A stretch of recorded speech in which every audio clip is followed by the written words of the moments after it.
बिस्मिल्लाहिर्रहमानिर्रहीम फक़ूली इन्नी नज़रतु लिर्रहमानि ஸௌமா நான் அல்லாஹ்வுக்காக நோன்பை நியமிதம் செய்துள்ளேன் என்று நீங்கள் கூறுங்கள்.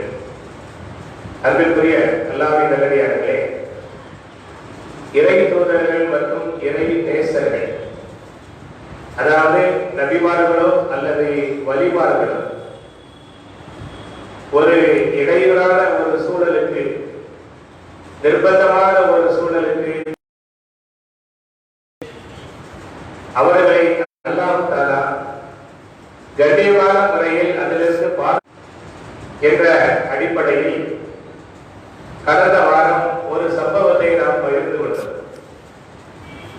பிறவனுடைய மாளிகையில் பிறவனுடைய மகளுக்கு சிறை அலங்காரம் செய்யக்கூடிய மாஷிதா என்ற பெண்மணி ஈமான் கொண்டு அந்த ஈமானை மறைத்து வைத்து பிறகு அதில் உறுதியாக இருந்த காரணத்தால் அந்த பெண்ணையும் அந்த பெண்ணுடைய 5 குழந்தைகளையும் கொதிக்கின்ற எண்ணெய் சட்டியில் திரவம் போட்டு அவர்களை வேதனைப்படுத்தி கொலை செய்தார் என்ற சம்பவத்தை நாம் பகிர்ந்து கொண்டோம்.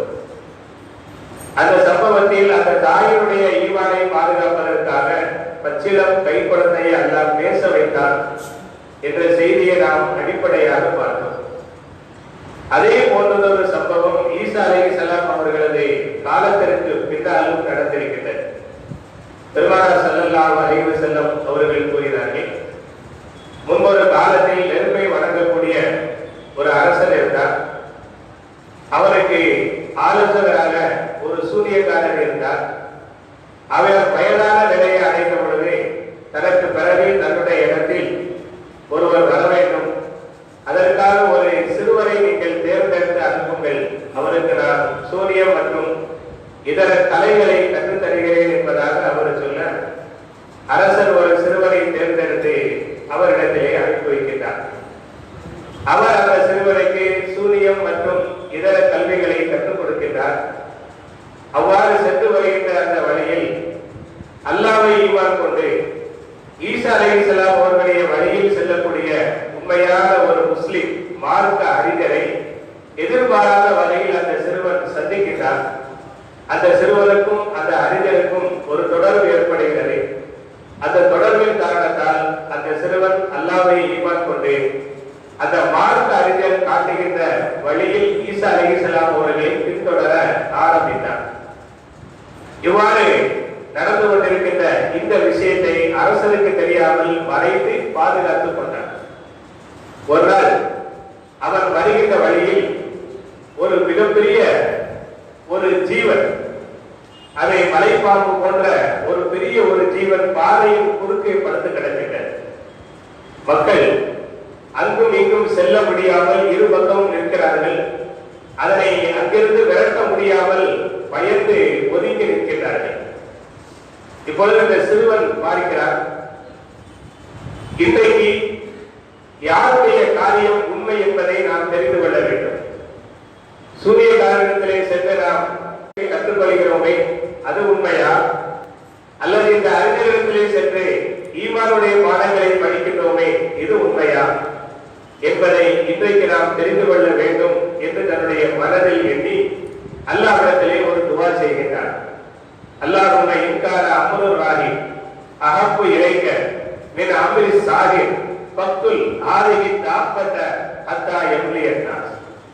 அல்லாஹ்வே, இந்த சூரியகாரனுடைய விஷயத்தை விட அந்த அறிஞருடைய விஷயம் உன்னிடத்திலே உண்மையானதாக உனக்கு பிரியமானதாக இருந்தால், இந்த விலங்கை எது வழியில் படுத்திருக்கிறதோ அதனை நான் எரிகின்ற ஒரு கல்லின் மூலமாக நீ அதனை கொலை செய்து விட வேண்டும், மக்கள் தங்களுடைய வழியில் பாதுகாப்பாக கடக்க வேண்டும் என்று துவா செய்துவிட்டு ஒரு சிறிய ஒரு பொடி கல்லை எடுத்து அந்த விலங்கின் மீது மிருகத்தின் மீது எரிகின்றார். அது உடனே அப்படியே இறந்து விடுகின்றது. மக்கள் அதனை அகற்றிவிட்டு தங்களுடைய வழியிலே கடந்து செல்ல ஆரம்பித்தார்கள். இப்பொழுது அந்த சிறுவனுக்கு என்ன தெரிகிறது என்றால், மார்க்க அறிஞர் சொல்லுகின்ற அந்த விஷயம்தான் உண்மை, சூனியக்காரன் பொய் ஆகவே இனி நமக்கு சூனியக்காரர் தேவையில்லை, என்ன நடந்தாலும் பரவாயில்லை, அதை நாம் ஏற்றுக்கொள்ள வேண்டும் என்று அந்த அறிஞருடைய வழியில் செல்ல தீர்மானித்து அவரோடு தொடர்பை அதிகப்படுத்துகின்றார். இந்த சம்பவத்தையும் சொல்லுகின்றார். இப்படி ஒரு சம்பவம் நடந்தது என்று இவ்வளவு அறிஞர் சொன்னாராம், என் அருமை மகனே, என்னை விட நீ மிக சிறந்தவராக, அல்லாஹ்வுக்கு நெருக்கமானவராக, பிரியமானவராக ஆகிவிட்டாய். இனிமேல் உன்னுடைய விஷயங்கள் மக்களிடத்திலே பரவலாக தெரிய ஆரம்பிக்கும். அப்படி தெரிய ஆரம்பிக்கின்ற பொழுது என்னை நீ காட்டிக் கொடுத்து விட வேண்டாம் என்பதாக அந்த சிறுவரிடத்திலே அந்த அறிஞர் கேட்டுக்கொண்டார். அல்லாஹ் தஆலா அந்த சிறுவனுக்கு சில கராமத்துகளை, அதிசயங்களை வெளிப்படுத்துகின்றார். அதன் மூலமாக அவர் பிறவி குருடு, வெண்குஷ்டம் போன்ற மருத்துவர்களால் தீர்க்க முடியாத நோய்களை எல்லாம் அவர் குணப்படுத்துகின்றார். அதனால் மக்கள் அவரை நோக்கி கூட்டம் கூட்டமாக வருகின்றார்கள், தங்கள் பிரச்சனைகளை முன்வைக்கின்றார்கள். எல்லாவற்றிற்கும் அந்த சிறுவன் சொல்லக்கூடிய தீர்வு என்னவென்றால், ஷிஃபா என்னுடைய கையில் இல்லை, அது அல்லாஹ்வுடைய கையில் இருக்கிறது. நான் அவரை ஈமான் கொண்டதை போன்று நீங்களும் அவரை ஈமான் கொண்டால் இந்த நோயை அல்லாஹ் குணப்படுத்துவார் என்று சொல்லும் பொழுது அந்த மக்கள் அல்லாஹ்வை ஈமான் கொண்டு அதிலிருந்து அவர்கள் குணமாகி சென்று கொண்டிருக்கிறார்கள். அரசவையிலே ஒரு மந்திரி இருந்தார். அவர் பிறவி குருடராக இருந்தார். அவருக்கும் இந்த செய்தி காதில் விழுகிறது. அதிகமான அன்பளிப்புகளை எடுத்துக்கொண்டு அந்த சிறுவரிடத்திலே வந்து, இதுவெல்லாம் உனக்குத்தான், இதையெல்லாம் நீ வைத்துக் கொள், என்னுடைய வேண்டும் என்பதாக கேட்கும் பொழுது அந்த அமைச்சரிடத்திலும் அந்த சிறுவர் சொன்னார், ஷிஃபா என்பது அல்லாஹ்வுடைய கையில் இருக்கிறது. நீங்கள் ஈமான் கொண்டால் நான் அல்லாஹ்விடம் துஆ செய்கிறேன், அவர் உங்களுக்கு பார்வையை தருவார் என்று சொல்ல அவரும் ஈமான் கொண்டார். இந்த சிறுவர் துஆ செய்ய அல்லாஹ் அவருக்கு பார்வையை திருப்பி கொடுத்தார். மறுநாள் அரசவைக்கு வருகின்ற பொழுது அவர் நேற்று வந்தவரை கொண்டு குருடராக வரவில்லை, இன்று புத்தம் புது மனிதராக, பார்க்கக்கூடிய மனிதராக சபைக்கு வருகிறார். அவருடைய அந்த நிலையை பார்த்ததும் அரசர் கேட்கின்றார், நீ நேற்று வரை குருடனாக இருந்தாயே, இன்றைக்கு எப்படி நீ பார்க்கக்கூடியவராக மாறினாய் என்பதாக கேட்க அதற்கு அந்த அமைச்சர் சொன்னாராம், ரப்பி, என்னுடைய ரப்பு தான் எனக்கு இந்த பார்வையை திருப்பி கொடுத்தார் என்பதாக சொல்ல உடனே அரசர் கேட்டாராம், நான் தான் உன்னுடைய ரப்பும், என்னை எப்படி உனக்கு வேறொரு ரப்பும் இறைவன் எப்படி இருக்க முடியும் என்று கேட்க அவர் அந்த ஈமானுடைய உணர்வில் அல்லாஹ்வுடைய அந்த அதிசயத்தை அவர் தன் வாழ்வில் சுயமாக பெற்றுக்கொண்ட காரணத்தால் அந்த ஈமானுடைய உணர்விலே சொன்னார், நீ ரப்பல்ல, ரப்பி வ ரப்புக அல்லாஹ், எனக்கும் உனக்குமாக அல்லாஹ்வே ரப்பாக இருக்கிறார் என்பதாக அவர் அங்கே துணிந்து சொன்னார். அரசனுக்கு மிகப்பெரிய கடும் கோபம் ஏற்பட்டு அவரை கடுமையாக தண்டிக்கின்றார். அவர் அந்த தண்டனையை தாங்க முடியாமல் தனக்கு இந்த பார்வையை திருப்பி கொடுத்தது இந்த சிறுவர் தான் என்பதாக சொல்ல அரசர் அந்த சிறுவர், தான் அனுப்பிய சிறுவர் தனக்கு எதிராக நிற்பதை பார்த்து அவர் கடுமையாக அதிர்ச்சி அடைந்தார், கோபம் அடைந்தார். உடனே அவரை அழைத்து விவரம் கேட்க, நீதான் இந்த மாதிரி வேலைகள் எல்லாம் செய்கிறாயா என்று கேட்க அந்த சிறுவர் சொன்னாராம், இன்னிலா அஷ்பி அகல இன்னமா எஷ்பில்லா, நான் யாருக்கும் ஷிஃபாவை கொடுப்பது கிடையாது, அல்லாஹ் தான் நாடியவர்களுக்கு ஷிஃபாவை நிவாரணத்தை வழங்குகிறார் என்பதாக சொல்ல அரசன் அந்த சிறுவனையும் கடுமையாக தண்டிக்கின்றார். அந்த சிறுவன் தனக்கு இந்த கல்வியை, இந்த ஈமானை கற்றுக் கொடுத்த அந்த மார்க்க அறிஞரை அவர் கை காட்டுகிறார். அவர் அரசவைக்கு அழைத்து வரப்படுகின்றார். அவரிடத்தில் அரசன் உனது கொள்கையிலிருந்து வெளியில் வந்து என்னை இறைவனாக நீ ஏற்றுக்கொள்ள வேண்டும் என்று நிர்பந்திக்க அவர் ஈமானை என்னால் விட முடியாது என்பதாக அவர் உறுதியாக இருக்கிறார். அரசர் மரம் அறுக்கின்ற அந்த ரம்பத்தை கொண்டு வந்து அவருடைய நடு மண்டையில் வைத்து அப்படியே அறுத்து உடம்பை இரண்டாக உயிரோடு பிளந்து விடுகின்றார். தலையில் ரம்பத்தை வைத்து அறுக்க ஆரம்பித்தால் என்ன ஆகும்? உயிர் இருக்கும் பொழுது துடிதுடிக்கின்ற நிலையில் அவருடைய உடல் இரண்டாக பிரிகின்ற பொழுது எவ்வளவு பெரிய வேதனை அவர் அடைவார். நம்ம உடம்புல ஒரு சின்ன ஆபரேஷன் கூட மயக்க ஊசி போட்டுதான் நம்ம என்ன செய்யறோம், ஒரு பல்ல ஈரங்களுக்கு அருகில ஒரு ஊசி போட்டு ஒரு மரக்கருப்பை ஏற்படுத்தித்தான் பல்லை பிடிக்க வேண்டிய ஒரு நிலை இருக்கும் பொழுது உயிரோடு வைத்து தலையிலிருந்து உச்சத்தலையில் இருந்து உள்ளங்கால் வரை இரண்டாக பிளக்கும் பொழுது அந்த மனிதர் என்ன துடிதுடித்திருப்பார். ஆனாலும் அதையெல்லாம் சகித்துக் கொண்டு ஈமானுக்காக வேண்டி தன்னை ஸ்ட்ராங்காக உறுதியாக வைத்துக் கொண்டார். அவர் அந்த இடத்தில் ஷஹீதாகிறார். பொழுது அரசன் வெறி அடங்காமல் அந்த சிறுவனை அழைத்து அவரை பார்த்து சொல்கிறார், நீரும் உன்னுடைய ஈமானை விட வேண்டும். அவர் என்னால் விட முடியாது, அல்லாஹ்வுடைய ஈமான் என் உள்ளத்தில் ஊறி போன ஒன்று, அதை விட்டு என்னால் வெளியில் வர முடியாது என்று சொல்லும் பொழுது அரசன் தான் வளர்த்து தான் உருவாக்கிய ஒரு சிறுவன் என்ற காரணத்தால் தன் கண் முன்னாலேயே அவரை கடுமையாக கொலை செய்வதை அவர் விரும்பவில்லை. அதனால் தன்னுடைய வேலையாட்களை அழைத்து இவரை மலை உச்சிக்கு கொண்டு செல்லுங்கள், அங்கே அந்த உச்சியிலே நிறுத்தி வைத்துக் கொண்டு ஈமானை விட்டு வெளியில் வா என்று சொல்லுங்கள், வந்துவிட்டால் உயிரோடு அழைத்துக் கொண்டு வாருங்கள், வரவில்லை என்றால் மலை உச்சியில் இருந்து உருட்டி விடுங்கள், அவன் சாகட்டும் என்பதாக அரசன் சொல்ல மலை உச்சிக்கு அழைத்துக் கொண்டு செல்கிறார்கள். சிறுவர் அந்த உச்சியில் நின்று கொண்டும் ஈமானிலே உறுதியாக இருக்க இந்த வேலையாட்கள் அவரை தள்ளுவதற்கு முயற்சிக்கின்ற பொழுது அந்த சிறுவன் அல்லாஹ்விடம் கையேந்தி, அல்லாஹ் இவர்கள் விஷயத்தில் நீயே எனக்கு போதுமானவராக இருக்க வேண்டும் என்பதாக துவா செய்ய இந்த மலை உச்சி அப்படியே ஆறுகள். பூகம்பம் ஏற்பட்டால் எப்படி நடுக்குமோ குலுக்குமோ அதுபோன்று மலை உச்சி குலுக்குகிறது. அந்த வேலையாட்கள் அனைவரும் அந்த நடுக்குதலை குலுக்குதலை தாங்க முடியாமல் அதிலிருந்து உருண்டு விழுந்து இறந்து போனார்கள். ஆனால் இந்த சிறுவன் மட்டும் அப்படியே இருக்கிறார். மற்றவர்களுக்கு ஏற்பட்ட அந்த ஆபத்து அந்த சிறுவனுக்கு ஏற்படவில்லை. அவர் அங்கிருந்து அமைதியாக இறங்கி அரசவைக்குள் வரும் பொழுது நீ வருகிறாய் என்ன என்று கேட்கும் பொழுது அவர்கள் விஷயத்தில் என் இறைவன் எனக்கு போதுமானவராக ஆகிவிட்டார் என்று சொன்னதும் அரசனுடைய பெரிய அடங்காமல் அந்த சிறுவரை நடுக்கடலிலே கொண்டு தள்ளிவிடுங்கள் என்பதாக ஒரு பெரிய கப்பலில் வைத்து வேலையாட்களை அனுப்புகின்றார். கடல் அந்த நடு பகுதிக்கு கப்பல் வந்ததும் அல்லாஹ் தஆலா அந்த கப்பலை கவிழ்த்து விடுகிறார். வேலையாட்கள் எல்லாம் இறந்து விடுகிறார்கள். சிறுவர் மீண்டும் அரசவைக்கு வருகிறார். எப்படிதான் உன்னை கொலை செய்வது என்று எனக்கே தெரியவில்லை என்று அவர் திணறுகின்ற பொழுது இந்த சிறுவர் சொன்னாராம், என்னை கொல்ல வேண்டும் என்பதுதான் உன்னுடைய நோக்கம் என்றால் அதற்கு நானே வழியை சொல்கிறேன். நீ எந்த வழியில என்ன கொல்ல நினைச்சாலும் உன்னால் என்ன கொல்ல முடியாது. நான் சொல்லுகின்ற வழியில் வந்தால் மட்டும்தான் என்னை கொல்ல முடியும் என்று சொல்லும் பொழுது எதற்கெல்லாம் திட்டு தெரியும் என்பதாக ஒரு முடிவுக்கு வருவார்களே, அதை போன்று எப்படியாவது இந்த சிறுவரை கொண்டுவிட வேண்டும் என்ற எண்ணத்துல நான் என்னதான் செய்யணும் என்பதாக கேட்க அந்த சிறுவர் ஒரு பெரிய மைதானத்தில் ஒன்று திரண்டு ஊர் மக்கள் ஒன்று திரண்டிய பிறகு நடுவில் ஒரு கழு மரத்தை கம்பத்தை நட்டு வைத்து அந்த கம்பத்துல என்ன கட்டி வச்சிருக்கு. பிறகு என்னுடைய அம்பு கூடுகளில் இருந்து ஒரு அம்பை எடுத்து உனது வில்லில் வைத்து என்னை நோக்கி நீ எய்ய வேண்டும். அப்படி எய்யும் பொழுது பிஸ்மில்லாஹி வரப்பில் உலாவி என்று சொல்ல வேண்டும். இந்த சிறுவனுடைய ரப்பாகிய அல்லாஹ்வுடைய பெயரால் நான் இந்த அம்பை எய்கிறேன் என்று சொல்லி நீ என்னை அடிக்க வேண்டும்.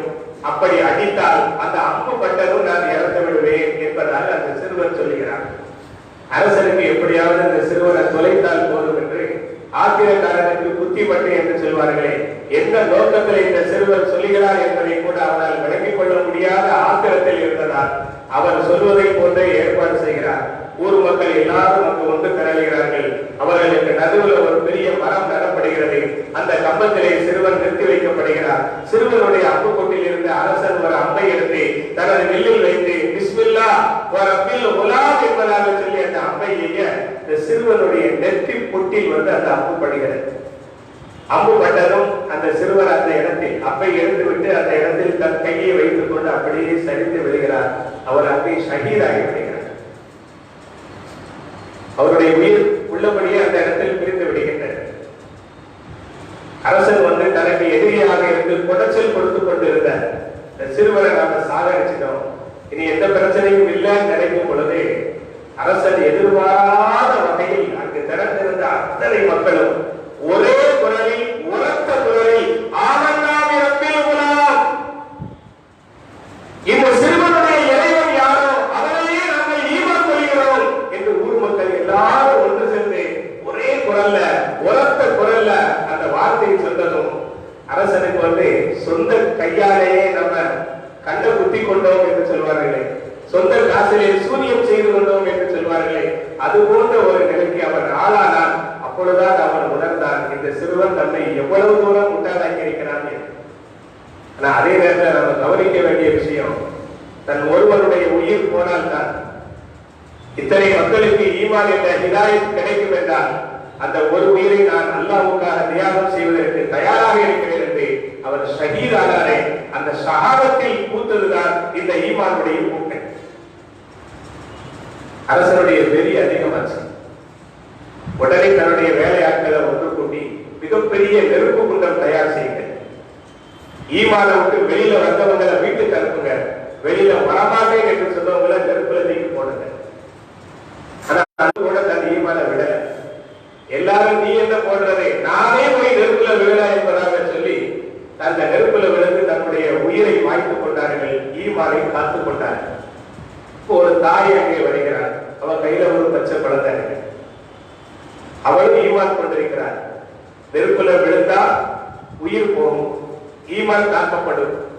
நெருப்புல விழவில்லை என்றால் நம்முடைய உயிர் காக்கப்படும். என்ன செய்வது என்று யோசிக்கும் பொழுது விழுந்து விட வேண்டும் என்று அவள் தயாராகிறார். ஆனா கையில பச்சை குழந்தை இருக்க, தாய் மனம் அங்கே படாத ஒரு பாடு படுகின்ற பொழுது அல்லாஹ் தஆலா அந்த தாயினுடைய அந்த உள்ளத்தினுடைய அன்பை அறிகிறார். அவன் தாயை விட மேலான தயாரம் கொண்டவன். அதனால இந்த தாயினுடைய அந்த அன்புக்காக வேண்டி அவளுடைய ஈமான பாதுகாக்க அல்லாஹ் நினைத்தான். எனவே அந்த கை குழந்தை, பேச தகுதி இல்லாத, பேச முடியாத அந்த கை குழந்தைய அல்லாஹ் பேச வைக்கிறார்.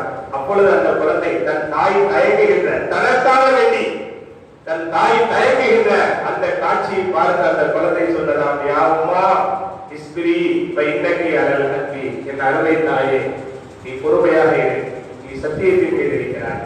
என்ன அடிப்படையாக வச்சு இந்த நெருப்பிலிருந்து ஒன்றை காத்து நரக நெருப்புல கொண்டு போய் நீ என்னையும் ஒன்றையும் தள்ளிவிடாதே என்ற கண்ணோட்டத்தில் அந்த குழந்தை பேசியது. தாய் குழந்தையோடு அந்த நெருப்பிலை விழுந்து தன் ஈமானை காப்பாற்றிக் கொண்டால் என்று பெருமானார் ஸல்லல்லாஹு அலைஹி வஸல்லம் அவர்கள் சொன்ன அந்த சம்பவம் முஸ்லிம் ஷரீஃபில் 5327வது ஹதீஸாக பதிவு செய்யப்பட்டிருக்கிறது. ரியாலுஸ் சாலிஹீன் என்ற கிரந்தத்தில் 30வது ஹதீஸாக இந்த ஹதீஸ் பதிவு செய்யப்பட்டிருக்கிறது. அல்லாஹ் தஆலா அந்த குழந்தையை பேச வைத்து அந்த தாயுடைய ஈமானை அங்கே உறுதிப்படுத்துகிறது. நபி யூசுப் அலைஹிஸ்ஸலாமுடைய வரலாற்றை நாம் படித்திருக்கிறோம், மிக விரிவாக இங்கே தஃசீரிலே பகிர்ந்திருக்கின்றோம். அவர்களுடைய பத்தினி தனத்திற்கு ஒரு சோதனை ஏற்பட்டது. மந்திரியுடைய மனைவி எந்த வீட்டிலே இருந்தார்களோ அந்த வீட்டிலே உள்ள அந்த மந்திரியுடைய மனைவி யூசுப் அலைஹிஸ்ஸலாம் அவர்களை எப்படியாவது அடைந்து கொள்ள வேண்டும் என்ற வெறியிலே பல நாள் முயற்சித்தார். எதற்கும் ஈடு கொடுக்காத நிலையில் யூசுப் அலைஹிஸ்ஸலாம் விலகி செல்ல, ஒரு நாள் அவரை விரட்டி பிடித்தாவது தன்னுடைய ஆசையை தணித்துக் கொள்ள வேண்டும் என்று முயற்சிக்கும் பொழுது அவர் விரண்டோடுகிறார். விரண்டோடுகிற நேரத்தில் சட்டையை பிடித்து இழுக்கும் பொழுது அந்த சட்டை கிழிகின்றது. யூசுப் அலைஹிஸ்ஸலாம் அதையும் தாண்டி கதவை திறக்க அங்கு அந்த பெண்ணுடைய கணவர் வந்து நிற்கிறார். கையும் களவுமாக தான் மாட்டிக்கொண்டோமே என்று கருதிய அந்த பெண்மணி தன் கணவருக்கு முன்னால் தான் மாட்டிக்கொள்ளக் கூடாது என்பதற்காக யூசுப் அலைஹிஸ்ஸலாம் அவர்களை மாட்டி விடுகிறார். இவர்தான் உங்கள் மனைவியிடத்திலே தவறாக முயற்சிக்க நாடியவர், இவருக்கு நீங்கள் என்ன தண்டனை கொடுக்க போகிறீர்கள் என்பதாக அந்த பெண் சொல்லும் பொழுது யூசுப் அலைஹிஸ்ஸலாம் அவர்கள் சொன்னார்கள், என் மீது எந்த தவறும் கிடையாது, அடைவதற்காக முயற்சிக்கின்றார் என்பதாக யூசுப் அலைஹிஸ்ஸலாம் அவர்கள் சொல்லுகிறார்கள். அந்த நேரத்துல அல்லாஹ் தஆலா ஒரு சாட்சியை ஏற்படுத்துகிறார். ஒரு நடுவராக அவர் வருகிறார். அவர் சாட்சியாக இருந்து அந்த நடுவராக இருந்து அங்கு ஒரு தீர்ப்பை அவர் சொல்லுகிறார். எப்படி சொல்லுகிறார் என்றால், இரண்டு நபர்கள் யார் மீது குற்றம் இருக்கிறது என்பது இப்பொழுது நிரூபிக்கப்பட வேண்டுமானால் அதற்கு ஆதாரமாக இருப்பது யூசுப் அலைஹிஸ்ஸலாமுடைய சட்டை தான். அந்த சட்டை முன்பக்கமாக கிழித்திருந்தால் அந்த பெண் சொல்வது உண்மை, அவர் பொய்யராக இருக்கிறார். ஏனென்றால் இவர் அந்த பெண்ணை அடைவதற்காக முயற்சிக்கும் பொழுது அந்த பெண் தன்னை காப்பாற்றிக் கொள்வதற்காக அவரை பிடித்து தள்ளுகின்ற பொழுது அந்த சட்டை கிழியலாம். முன்னால் கிழித்திருந்தால் அவள் உண்மையாக இருக்கிறாள், இவர் பொய்யராக இருக்கிறார். சட்டை பின்னால் கிழிந்திருக்குமே ஆனால் அவள் பொய் சொல்லுகிறாள், இவர் உண்மையாளராக இருக்கிறார். ஏனென்றால் இவர் தன்னை காத்துக்கொள்ள வெளியில் ஓடும் பொழுது அவள் பின்னால் இருந்து அவரை விடாமல் பிடிப்பதற்காக சட்டையை பிடித்து எழுப்பும் பொழுது அது கிழித்து விடுவதற்கு வாய்ப்பு இருக்கிறது என்று அந்த செய்தியை சொல்லுகிறது. ஒரு சாட்சியாக நடுவராக வந்து சொல்லுகிறார். இன்கான கமீசுஹு குத்த மின் குபலி ஃபஸரகத் வஹு மினல் காதிபி வ இன்கான கமீசுஹு குத்த மின் துபரி ஃபகலகத் வஹு மினஸ் சாதிகீன் என்பதாக அல்லாஹ் தஆலா அருள்மறையில சொல்லி காட்டுகிறார். இப்ப அந்த கணவர் பார்க்கிறாரு, பின்னால கேள்வி இருக்கு. உடனே தன் மனைவி பக்கம் தான் தவறு இருக்கிறது என்று அவர் உணர்ந்து கொண்டு இஸ்தக்பிரிலி நம்பிக்கை, உன்னுடைய தவறுக்காக நீ அல்லாஹ்விடத்திலே மன்னிப்பை தேடு, இன்னைக்கு குத்தி பிறல் காத்தியின் நீதான் தவறு செய்திருக்கிறாய் என்பதாக தன் மனைவியை பார்த்து அவர் சொன்னதாக யூசுப் அலைஹிஸ்ஸலாம் பத்திரித்தனம் மிக்கவராக இருந்தார்கள் என்ற வரலாறு நமக்கு சொல்லி காட்டுகிறது. இந்த இடத்துல நமக்கு என்ன கேள்வினா, யூசுப் அலைஹிஸ்ஸலாம் அவர்கள் அவமானப்படாமல் அவர்களை கண்ணியமாக காப்பதற்கு அந்த சாட்சி உதவியாக இருந்தது. அந்த சாட்சி யார் என்ற கேள்வி வருகின்ற பொழுது பெருமானார் ஸல்லல்லாஹு அலைஹி வஸல்லம் அவர்கள் சொன்னார்கள், அது ஒரு தொட்டில் கை குழந்தை, பேச முடியாத பருவத்தில் உள்ள ஒரு தொட்டில் குழந்தை. அந்த குழந்தை தான் அங்கு பேசி யூசுப் அலைஹிஸ்ஸலாமுடைய கண்ணியத்தை காத்ததை அல்லாஹ் அதற்கான ஏற்பாட்டை செய்தார் என்று நபிகள் நாயகம் ஸல்லல்லாஹு அலைஹி வஸல்லம் அவர்கள் சொன்னார்கள். தகல்லம அர்பஅத்துன் வஹும் சிகாரும், 4 நபர்கள் சிறு பருவத்தில் பேசினார்கள். அவர்களில் ஒருவர் யூசுப் அலைஹிஸ்ஸலாமுக்கு சாட்சி சொன்னவர் என்று பெருமானார் ஸல்லல்லாஹு அலைஹி வஸல்லம் அவர்கள் சொன்னார்கள். அந்த 4 நபர்கள் யார் என்று அப்துல்லாஹ் இப்னு அப்பாஸ் ரலியல்லாஹு அன்ஹு அவர்கள் விளக்கம் சொல்லும் பொழுது, ஒன்று நாம் முன்னால் கடந்த வாரம் சொன்ன இந்த மாஷிதா, அந்த பெண்ணுடைய மகன். இரண்டாவது யூசுப் அலைஹிஸ்ஸலாம் அவர்களுக்கு சாட்சி சொன்ன இந்த குழந்தை. மூன்றாவது பின்னால் வரக்கூடிய ஜுரைத் என்ற நல்ல மனிதருடைய தொடர்புள்ள ஒரு குழந்தை. நான்காவது அப்பா இப்னு அப்பாஸ் ரலியல்லாஹு அன்ஹு அவர்கள் நபி அவர்கள் சொன்ன அந்த 4 நபர்கள் யார் என்று விளக்கம் சொல்கிறார்கள். இப்னு கஸீர் என்ற தஃசீரிலே 2வது பாகத்தில் 433வது பக்கத்தில் இந்த சம்பவம் இடம்பெறுகிறது. இங்க நமக்கு என்ன கேள்வின்னு சொன்னா, பேசுறது 3 பேரா 4 பேரா அல்லது 5 பேரா என்று பார்த்தால் 3 என்றோ 4 என்றோ ஹதீஸ்கள்ல வந்திருந்தாலும் அந்த 3 அல்லது 4 என்பது உறுதிக்காக சொல்லப்பட்டதல்ல. சில நபர்கள் பேசினார்கள் என்ற கருத்தை நாம் எடுத்துக்கொள்ள வேண்டும். ஏனென்றால் ஹதீஸ்களை நாம் தேடி பார்க்கின்ற பொழுது 3 நபர் அல்ல, 4 நபர் அல்ல, கிட்டத்தட்ட 7 குழந்தைகள் பேசியிருக்கிறார்கள். பேச முடியாத பருவத்தில் 7 குழந்தைகள் பேசியிருக்கிறார்கள். அந்த செய்திகளை நாம் இங்கே அடுத்தடுத்து பார்க்கின்றோம். அப்ப ஏற்கனவே நாம் கடந்த வாரம் சொன்ன ஒரு குழந்தை, இப்பொழுது இந்த சூரியக்காரனுடைய சம்பவத்திலே வருகின்ற ஒரு குழந்தை. 2. மூன்றாவதாக நாம் ஒரு நிகழ்ச்சியை பார்த்தால் அதை நபிகள் நாயகம் ஸல்லல்லாஹு அலைஹி வஸல்லம் அவர்கள் சொன்னார்கள், ஜுரைத் என்று சொல்லக்கூடிய ஒரு வாலிபன் முன்பு ஒரு காலத்தில் இருந்தார் என்று நபி அவர்கள் சொல்கிறார்கள். அந்த வாலிபரும் ஈசா அலைஹிஸ்ஸலாமுடைய காலத்திற்கு பின்னால் வாழ்ந்ததாக வரலாறு சொல்லி காட்டுகின்றது. வாலிபமான காலத்தில் பல பாவங்களிலே ஈடுபடுகின்ற அந்த ஒரு சூழ்நிலையில் இருந்து விலகி அந்த வாலிப வயதை அல்லாஹ்வுடைய வணக்க வழிபாடுகளை கழிக்கின்ற ஒரு நல்லவராக அந்த மனிதன் இருந்தார். அல்லாஹ்வுடைய அரிசின் நிழலில் இடம்பெறக்கூடிய 7 வகையான நபர்களை பற்றி நபி அவர்கள் சொல்லும் பொழுது, ஷாப்புன் நஷாஃபி இபாதத்தில்லாஹ், அல்லாஹ்வுடைய வணக்க வழிபாட்டில் தன்னுடைய வாலிபத்தை கழித்த அந்த இளைஞர் அல்லாஹ்வுடைய அரிசில் இடம்பெறுவார் என்று சொன்னார்களே. சில சமயங்களில் வாலிபர்கள் அத்திப்பூத்தாறு போன்று இது போன்ற ஒரு அரிய வகையில் தங்களை பரிசுத்தமானவர்களாக நல்ல ஒழுக்கம் உள்ளவர்களாக ஆக்கிக் கொள்கிறார்கள். அப்படிப்பட்டவர்களுக்கு முன்மாதிரியாக இந்த ஜுரைத் என்று சொல்லக்கூடிய மனிதர் இருந்தார். ஊரை விட்டு விலகி தனக்கென்று ஒரு சரியான இடத்தை தேர்ந்தெடுத்து அல்லாஹ்வுடைய வணக்கத்தில் தன்னை முழுமையாக ஈடுபடுத்தியிருந்தார். ஊர் மக்கள் எல்லாம் அவரை போற்றி புகழ்ந்தார்கள், பாராட்டினார்கள். அதே ஊர்ல ஒரு விபச்சாரியும் இருந்தார். எல்லோராலும் தூக்கப்பட்ட நிலையில, எலி நிலையில ஒரு பெண் இருந்தார். ஆனால் பேரழகியாக இருந்தார்.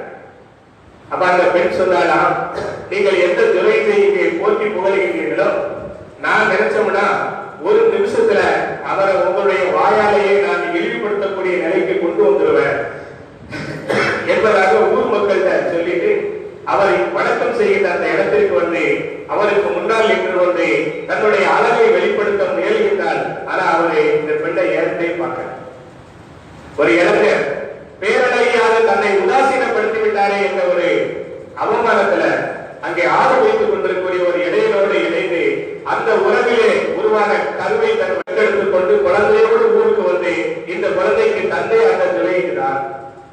எந்த வாலிபரை நீங்கள் நல்லவர் என்று சொன்னீர்களோ அந்த நல்லவர் தான் இந்த குழந்தைக்கு தந்தை என்பதாக சொன்னதும் ஊர் மக்கள் அந்த நல்லவரை பற்றி யோசிக்காமல் இவருடைய வார்த்தை பொய்யா என்று ஆராயாமல் உடனடியாக ஓடி வந்து அவரை கடுமையாக தாக்கி அடித்தார். அடியெல்லாம் வாங்கிட்டு அவர் சொன்னாரா, எதுக்காக என்ன அடிக்கிறீங்க அப்படின்னு கேட்கும் பொழுது, நல்லவர் போன்று வேடம் என்று இந்த விபச்சாரியாவை இணைந்து நீ ஒரு குழந்தையை பெற்றிருக்கிறாய், அதுக்கு தான் நாங்க அவரை அடிக்கிறோம், நம்பிக்கை துரோகியாக நீ ஆகிவிட்டா என்பதாக அவர்கள் சொல்லும் பொழுது, ஓ இதுதான் காரணமா அப்படின்னு அவர் யோசித்தாரு. யோசிச்சுட்டு எனக்கு கொஞ்சம் அவகாசம் கொடுங்க, நான் தொழுது விட்டு வருகிறேன் என்று சொல்லி கொஞ்சம் அவகாசம் வாங்கி 2 ரக்காத் தொழுதுட்டு அல்லாஹ்ட்ட துஆ செஞ்சுட்டு நேர வந்தார். மக்கள் உள்ளத்துல கெட்டவன் என்ற எண்ணம் பறித்து விட்டது. அதனால யோசிக்காம விசாரிக்காம அடிச்சுட்டாங்க. இது அவங்கள்ட்ட போய் நான் நல்லவன் தான் அப்படின்னு சொன்னா அவங்க நம்ப போறதில்லை. எனவே அல்லாஹ்ட்ட துஆ செஞ்சுட்டு வந்து அந்த குழந்தையை கொண்டு வர சொன்னார். கை குழந்தை, அன்று பிறந்த குழந்தை முன்னால வந்துச்சு. குழந்தையுடைய வயிற்றுல லேசா கையை வச்சு இப்படி ஒரு டச் பண்ணார். குழந்தையுடைய வயிற்றை தொட்டார். யாவலாம் மன் அபூக, ஓ செல்வரே உன் தந்தை யார் அப்படின்னு அந்த குழந்தையை பார்த்து கேட்க, அன்னைக்கு பிறந்த அந்த குழந்தை சொல்லுச்சு, புலாலும் ராயி, அதோ ஆடு வைக்கிறானே இடையன், அவன் தான் என்னுடைய தந்தை என்பதாக சொல்ல. உடனே ஊர் மக்கள் நம்முடைய நம்பிக்கை வீண் போகல, நாம தான் விவரம் இல்லாம அவரை அடிச்சிட்டோம் அப்படின்னு சொல்லி, உங்களை அடிச்சதுக்காக நாங்கள் மன்னிப்பு கேட்கிறோம், உங்களுடைய குடிசையை இடிச்சதுக்காக மறுபடியும் நாங்கள் தங்கத்தால் உங்களுக்கு ஒரு இடத்தை உருவாக்கி தருவதாக சொல்லும் போது எதுவும் செய்ய வேண்டாம் என்று அப்படியே விட்டுருங்க என்பதாக அவர் விலகி சென்றார் என்று நபிகள் நாயகம் ஸல்லல்லாஹு அலைஹி வஸல்லம் அவர்கள் சொன்னார்கள். முஸ்லிம் ஷரீஃப்ல 4626வது ஹதீஸாக இந்த ஹதீஸ் பதிவு செய்யப்பட்டிருக்கிறது. அபூ ஹுரைரா ரலியல்லாஹு அன்ஹு அவர்கள் அறிவிக்கிறார்கள். ஒரு நீண்ட சம்பவம் இது. அதனுடைய ஒரு பாரிய நாயகம் சொல்லியிருக்கிறோம். அல்லாஹ் தஆலா அவரை கண்ணியமாக வெளியில் மக்களிடத்தில் பாதுகாப்பதற்காக எந்த குழந்தையால் அவரது கண்ணியத்தை கெடுக்க அந்த பெண் நினைத்தாலோ அதே குழந்தை வைத்து அவரது கண்ணியத்தை அல்லாஹ் அதிகப்படுத்தி அவர் என்னுடைய நெருக்கம் பெற்ற இறைவன் என்பதை அல்லாஹ் வெளிப்படுத்தார். அதே போல நபிகள் நாயகம் ஸல்லல்லாஹு அலைஹி வஸல்லம் அவர்கள் இன்னொரு சம்பவத்தை சொன்னார்கள். இந்த ஹதீஸினுடைய தொடர்ச்சியிலேயே வருகின்ற இன்னொரு சம்பவம் வருகிறது. ஒரு பெண் தன்னுடைய குழந்தைக்கு பால் கொடுத்துக் கொண்டிருந்தார். அதுவும் பால்குடி குழந்தை, பேச முடியாத பருவத்தில் உள்ள ஒரு குழந்தை. அப்ப அவர் குழந்தைக்கு பால் கொடுத்துக் கொண்டிருக்கும் பொழுது அந்த வழியாக ஒரு இளைஞர் ரொம்ப அழகாக ஷவுக்கத்தோடு மிகப்பெரிய ஆடம்பரத்தோடு கம்பீரமாக தன்னுடைய வாகனத்தில் போய் கொண்டிருந்தார். அந்த தாய் யோசிக்கிறார், நாளைக்கு என்னுடைய குழந்தை வளர்ந்து இது போன்று ஆளாகி கம்பீரமாக இது போன்று ஆடம்பரமாக பவனி வந்தால் எப்படி இருக்கும்? அல்லாஹ்விடத்திலே துஆ செய்கின்றார். அல்லாஹும் இஜ்அல் இப்னி மிஸ்லஹா, யா அல்லாஹ் என்னுடைய இந்த மகனையும் இந்த இளைஞரை போன்று நீ ஆக்கி வைப்பாயாக அப்படின்னு துஆ செய்தார். தாயோடைய ஆசை, யாராவது ஒரு பெரிய அதிகாரி பார்த்தா இவரை போல என் பிள்ளையும் படிச்சு ஒரு பெரிய பட்டதாரியா வந்து அதிகாரத்தில் இருக்கணும்னு ஆசைப்படுற மாதிரி இவரை போன்று என் மகனை அல்லாஹ் நீ ஆக்கி வைப்பாயாக சொல்லும் பொழுது பால் குடிச்சுக்கிட்டு இருந்த அந்த குழந்தை தாயின் மடுவில் இருந்து வாயை எடுத்துட்டு அல்லாஹும்ம லா தஜஅல்னி மிஸ்லஹு, யா அல்லாஹ் இவரை போன்று என்னை ஆக்காதே என்பதாக அந்த குழந்தை துஆ செய்யும் வகையில் பேசியது. தாயாருக்கு ரொம்ப ஆச்சரியமாயிடுச்சு. குழந்தை பேசுது அப்படின்னு சொல்லி அவ ஆச்சரியப்பட்டார். அப்படி சொல்லிட்டு மறுபடியும் அந்த குழந்தை தாயுடைய மடுவில் வாய் வைத்து பால் குடிக்க ஆரம்பித்தது.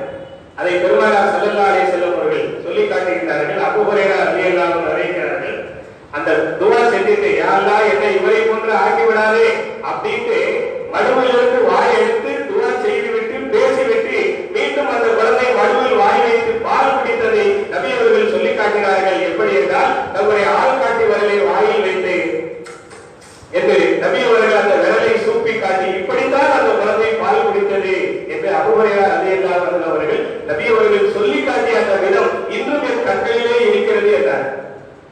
அப்ப அந்த குழந்தை மறுபடியும் பால் குடிச்சுக்கிட்டு இருக்கும் போது அந்த வழியாக சில பேர் ஒரு பெண்ணை அடிச்சு இழுத்துட்டு போறாங்க. கடுமையாக அடித்து கேவலமான முறையில் அந்த பெண்ணை இழுத்துக் கொண்டு செல்கிறார்கள். அப்ப இந்த தாயை கேட்கிறான், இந்த பெண்ணு செஞ்ச தப்பு என்ன? இவ்வளவு பொறுமையா அந்த பெண்ணை போட்டு அடிக்கிறீங்க, அவ என்ன தப்பு பண்ணான்? அவர் விபச்சாரம் செய்கிறார், செய்திருக்கிறார், திருடி இருக்கிறார்.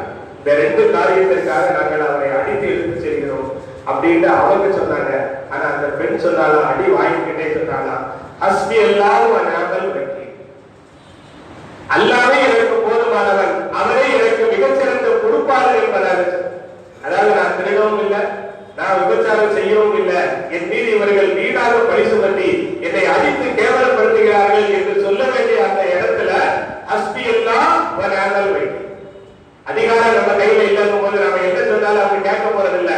அதுக்காண்டி நான் நல்லவதான் அப்படின்னு சொல்லி நம்முடைய வார்த்தையை வீணாக்க வேண்டாம் என்று அல்லாஹ் மேலேயே முழுமையான தவக்கல் வைத்தாங்க.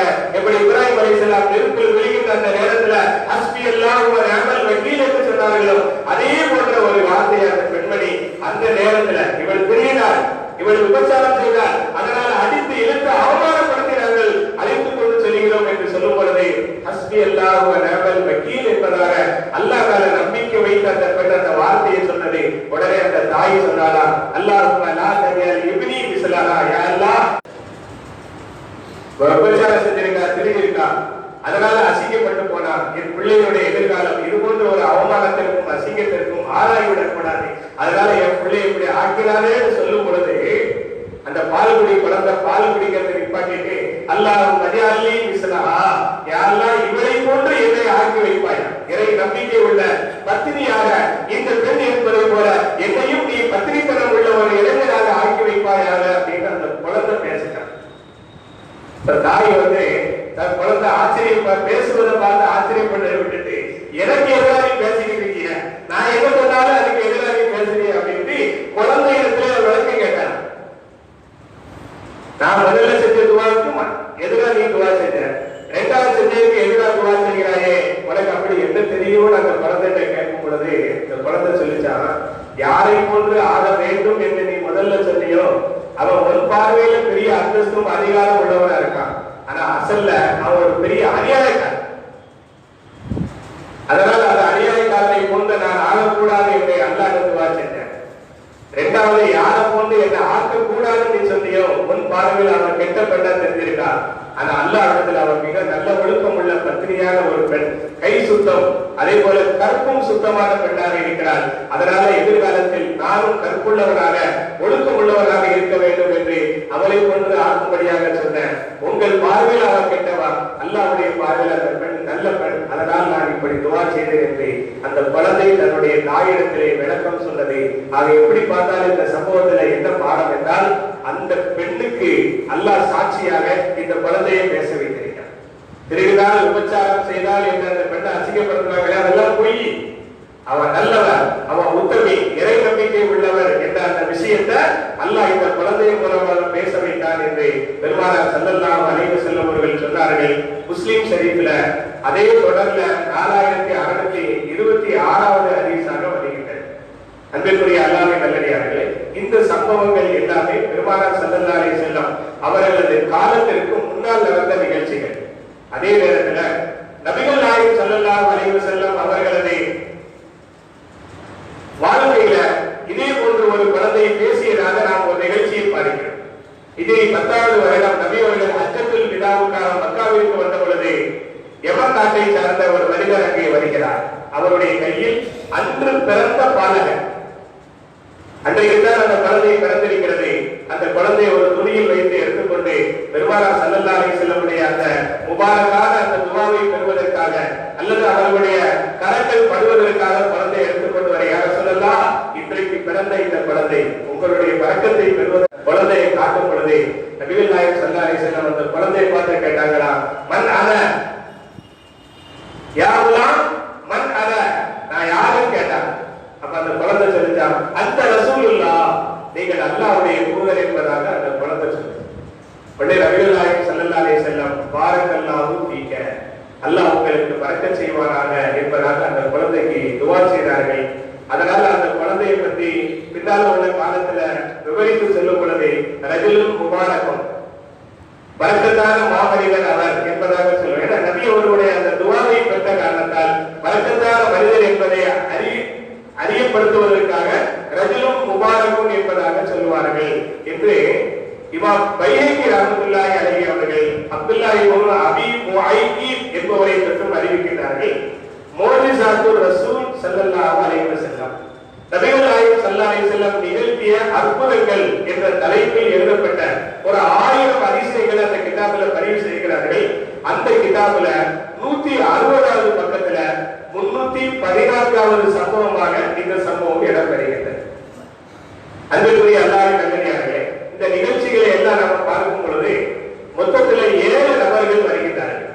முதலாவது ஈசா அலைஹிஸ்ஸலாம், அவர்களை பற்றி அந்த தகவல், அவர்கள் என்ன பேசினார்கள் என்பதை நாம் இன்னும் சொல்லல. இன்ஷா அல்லாஹ் வரக்கூடிய வாரத்தில் அதை பற்றி நாம் விரிவாக பகிர்ந்து வருவோம். முதல்ல ஈசா அலைஹிஸ்ஸலாம், இரண்டாவது பிறவனுடைய மகள் சிகை அலங்காரி மாசிதா என்ற அந்த பெண்மணியினுடைய மகன், மூன்றாவது யூசுப் அலைஹிஸ்ஸலாம் அவர்களுக்கு சாட்சியாக சொன்ன அந்த குழந்தை, நான்காவது நெருப்பு குண்டத்தில் விழுகின்ற பொழுது அந்த தாயினுடைய ஈமானை பாதுகாப்பதற்காக பேசிய தாயினுடைய மகன், ஐந்தாவது ஜுரைஜ் என்ற அந்த இளைஞருடைய தொடர்பில் உள்ள அந்த குழந்தை, ஆறாவது இந்த பால்குடி குழந்தை ஹஸ்பி அல்லாஹ் வ நிஅமல் வக்கீல் என்று சொன்ன அந்த பெண்ணுக்காக பேசிய அந்த பால்குடி குழந்தை, ஏழாவது இந்த யமக்காட்டை சார்ந்த ரஜுல் முபாரக் என்று மக்களால் அறியப்பட்ட அன்று பிறந்த பாலகர். ஆக மொத்தம் 7 நபர்கள் குழந்தைகளாக இருக்கின்ற தருணத்தில் பேச முடியாத பருவத்தில் பேசியிருக்கின்றார்கள் என்று ஆதாரபூர்வமான ஹதீசுகள், அதே போன்ற குர்ஆனுடைய ஆயத்துக்கள் மூலமாக நாம் இந்த விஷயத்தை பார்க்கிறோம். இது எல்லாத்துலயே என்ன அப்படின்னா சுபஹான் அல்லாஹ் என்று நாம் சொல்லக்கூடிய இடத்துல இருக்கிறோம். ஆனாலும் சுபஹான் அல்லாஹ் என்பதே நமக்கு என்ன உணர்த்துகிறது என்றால், அல்லாஹ் ரப்பல் ஆலமீன் சர்வ ஆற்றல் மிக்கவன். அவன் நினைத்தால் எதையும் செய்ய வைக்க முடியும். எல்லா விஷயங்களையும் செய்து காட்டுவதற்கு இன்னல்லாஹ அலா குல்லி ஷைஇன் கதீர், அத்தனை விஷயங்கள் மீதும் ஆற்றல் மிக்கவனாக இருக்கிறார். எனவே அவன் யாரை எப்பொழுது பேச வைக்க வேண்டும் என்று நினைக்கிறானோ அப்பொழுது பேச வைப்பான். என்றால் அதற்கு இத்தனை மாதங்கள் கடந்திருக்க வேண்டும் என்ற நியதியை அவன் தான் உருவாக்கினான். நாளை வறுமையில பேசக்கூடிய நாட்டை பேச விடாமல் ஆக்கி மற்ற உறுப்புகள் எல்லாம் பேச வைப்பார். மனிதன் என்னென்ன தவறுகள் செய்தார், மனிதன் கேட்பான், நான் என்னென்ன தவறுகள் செய்திருக்கிறேன் எனக்கு ஆதாரம் வேண்டும். பல அமைப்புகள்ல இருந்து வந்த மனிதனை கொண்டு அங்க வந்து எனக்கு ஆதாரம் வேண்டும் என்று கேட்கும் பொழுது அல்லாஹ் தஆலா ஆதாரத்தை உன்னுடைய உடல்ல இருந்தே நான் தருகிறேன் என்று சொல்லி வாய்க்கு கூட்டு போட்டு உறுப்புகளை பேச வைப்பார். அப்ப அந்த நாக்கு கேட்குமா, நான் தான் பேசுறாலே நீங்க எப்படி பேசுறீங்க அப்படின்னு கேட்கும் பொழுது அந்த உறுப்புகள் எல்லாம் சொல்லுமா, அந்தகலா அல்லது அந்த கபுல்லஷை, உலகத்துல உங்களை பேச வச்ச அல்லாஹ் இன்னைக்கு ஒன்ன பேச விடாம ஆகிட்டு எங்களை பேச வச்சிருக்கா. இதுவும் அல்லாஹ்வுடைய ஏற்பாடு. ஆக அவன் எப்படி செய்ய முடியுமோ அப்படி செய்வான். உலகத்துல ஒரு குறிப்பிட்ட காலங்கள் கடந்த பிறகு குழந்தைகள் பேச வேண்டும் என்ற நியதியை உண்டாக்கி அல்லாஹ் பிறந்ததுமே பேசக்கூடிய ஆற்றலை தருகிறார் என்றால் அது அவருடைய கட்டுப்பாட்டுல. ஆனா எதற்காக பேச வைக்கிறார் என்றால் அல்லாஹ்வின் நெருக்கம் பெற்ற நல்லோர்களுக்கு, அது நபிமார்களாக இருக்கட்டும் அல்லது வலிமார்களாக இருக்கட்டும், அவர்களுக்கு ஒரு சோதனை என்று வருகின்ற பொழுது அந்த சோதனையில அவர்களை கண்ணியமாக வெளியில் வர செய்து அவர்கள் பெருமைகளை நிலைநாட்டுவதற்கு அல்லாஹ் இது போன்ற ஏற்பாடுகளை செய்கிறார். எனவே இறை நெருக்கம் பெற்ற நல்லோர்கள் என்றைக்குமே உயர்வானவர்கள். அந்த நல்லோர்களை நாம் நேசிக்க வேண்டும், அவர்களை மதிக்க வேண்டும், அவர்கள் வழியில் நாம் நடக்க வேண்டும் என்பது இந்த நிகழ்ச்சிகள் நமக்கு தருகின்ற பாடங்களாக இருக்கின்றன. வல்ல ரஹ்மான் நல்ல